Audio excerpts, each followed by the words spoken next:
बिस्मिल्लाहिर्रहमानिर्रहीम। अस्सलाम वालेकुम। आज मैं आपको 11 एडवाइस बताऊंगा जो आपको मैथ और दीगर एजुकेशन में आपको मदद देगी।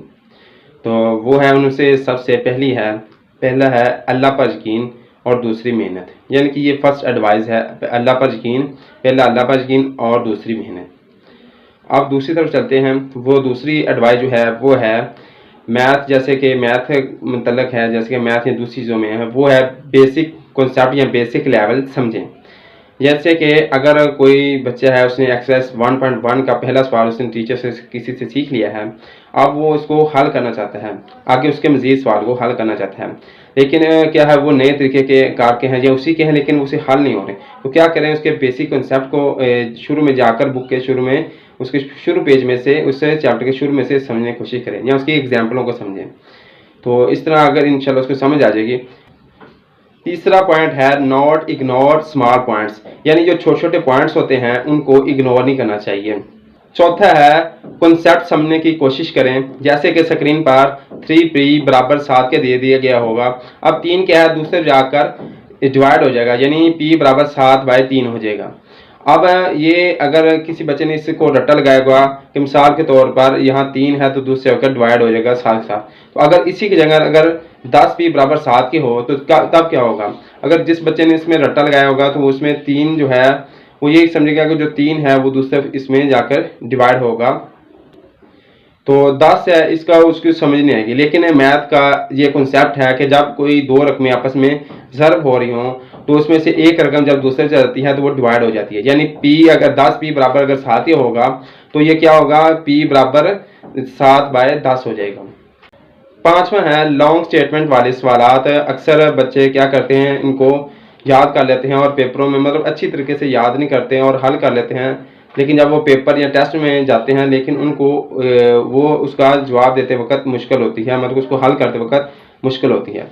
तो इसके लिए क्या है कि इस सवाल की मतलब कि पूरी ट्रांसलेशन करें, यानी अगर वो इंग्लिश में है उसको पूरा समझें, उसमें क्या बोला गया है, उसका फार्मूला क्यों लगाया गया है, तो उसको अच्छी तरीके से समझ कर हल करें। छठी एडवाइस है मतलब कि कंप्लीट एक्सरसाइज करें। मिसाल के तौर पर अगर आपने एक्सरसाइज 1.1 का पहले सवाल के 10 जुज हैं तो उसमें अगर आपने उसके 5 जुज कर लिए हैं और 5 आप छोड़ रहे हैं तो वो भी कोशिश करें इस तरह पूरी एक्सरसाइज करें, तो हो सकता है उसमें कोई नए तरीके का सवाल कोई मौजूद हो। कोशिश करें कि पूरी एक्सरसाइज पूरी कंप्लीट करें। तो ये छठा जुज है कंप्लीट एक्सरसाइज करें। 7वें नंबर पर है कंप्लीट चैप्टर करें, यानी चैप्टर कंप्लीट करें। तो अब इसमें 7वें मिसाल के तौर पर अगर किसी बच्चे ने इसके 1.1 पहले चैप्टर के या दूसरा चैप्टर है 2.1, 2.1, 2.2 और उसकी सारी एक्सेस की हैं और उसकी एग्जाम्पलें भी की हैं, लेकिन उसका इंट्रोडक्शन वगैरह शुरू में उसका नहीं पढ़ा। जैसे मिसाल का अगर रियल का चैप्टर है तो उसके रियल नंबर क्या होते हैं, इंटीजर्स क्या होते हैं, ये इंट्रोडक्शन में वगैरह में दिया होता है, तो ये अगर नहीं पढ़े होंगे तो उसको आगे मतलब हल करने में मुश्किल होगी। मिसाल के तौर पर अगर सवाल में कहीं सवाल में ये इंटीजर का लफ्ज़ आ जाता है कि इसको इंटीजर के तरीके से इंटीजर से हल करें, तो अगर एक बच्चे को इंटीजर ही करना पता हो कि इंटीजर क्या होता है तो उसको वो सवाल हल करने में मुश्किल होगी।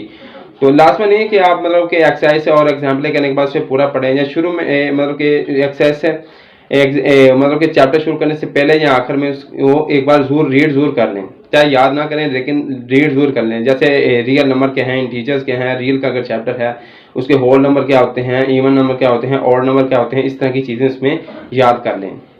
8वें नंबर पर है प्रैक्टिस ज़्यादा से ज़्यादा करें। जैसे मैथ है उसकी जितनी हो सके प्रैक्टिस करें, उसको बार बार हल करें अगर नहीं आ रहा। लेकिन मिसाल ये नहीं है कि आप एक ही एक्सरसाइज को लेकर उसको बार बार हर रोज़ हल करना शुरू करते नहीं। उसका मिसाल के तौर पर अगर आपने फर्स्ट टर्म मतलब के पहले 2 माह जैसे छुट्टियों होने से पहले 2 माह पढ़ाया जाता है, उस वक्त आपने तैयारी शुरू की है तो वो 2 माह करें उसकी मतलब कि पहला चैप्टर किया है वही अगर पहला दूसरा किया है फिर वही पहला दूसरा चैप्टर छुट्टियों में करें, इस तरह बार बार इसको हल करें, इंशाल्लाह आपको इसकी समझ आएगी। 9वें नंबर पर है टेस्ट ज़्यादा से ज़्यादा दें। जैसे मिसाल आप जो टेस्ट वगैरह होते हैं एकेडमी वगैरह में या फिर स्कूलों में वो लाजमन दिया करें, तो उनसे इंशाल्लाह आपकी मतलब कि मैथ में इम्प्रूवमेंट आएगी, उससे आपके इंशाल्लाह आपको मैथ की ज़्यादा समझ आएगी। 10वें नंबर पर है पास पेपर्स ऑफ 5 ईयर, यानी कि पिछले जो 5 साल पेपर हैं वो आप कहीं बुक से लेकर उसका टेस्ट दिए मतलब उसका टेस्ट लें या फिर किसी टीचर को उसका टेस्ट दें। मिसाल के तौर पर अगर आप एक हफ्ते में तैयार कर लें कि एक हफ्ते में आपने 2 या 3 चैप्टर तैयार करके उनका टेस्ट देना है, तो इंशाल्लाह इससे भी आपकी इम्प्रूवमेंट में इजाफा होगा। 11वें नंबर पर है अटेंड द माइंड, यानी कि पेपर और टेस्ट देते वक्त अपना माइंड है, जहन है, जो आपने है वो अटेंड रखना है, यानी हाजिर रखना है। मिसाल के तौर पर अगर आपने पेपर या टेस्ट देते वक्त आपने सवाल हल करे और सवाल वो पेज पूरे के हैं, उस पेज की 15 लाइनें हैं, लेकिन वो पूरे पेज पर आएगा वो सवाल, तो आप क्या करते हैं, उसको अगर तीसरे चौथे लाइन में जाकर प्लस या माइनस की गलती कर देते हैं, तो वो क्या होगा, आगे जितना भी वो सवाल होगा वो सारा गलत होता जाएगा। तो कोशिश करें पेपर या टेस्ट देते वक्त या वैसे सवाल हल करते वक्त अटेंड द माइंड के मैथ में। ठीक, ये वीडियो यहाँ पर ख़त्म हो चुकी है। अल्लाह हाफिज़।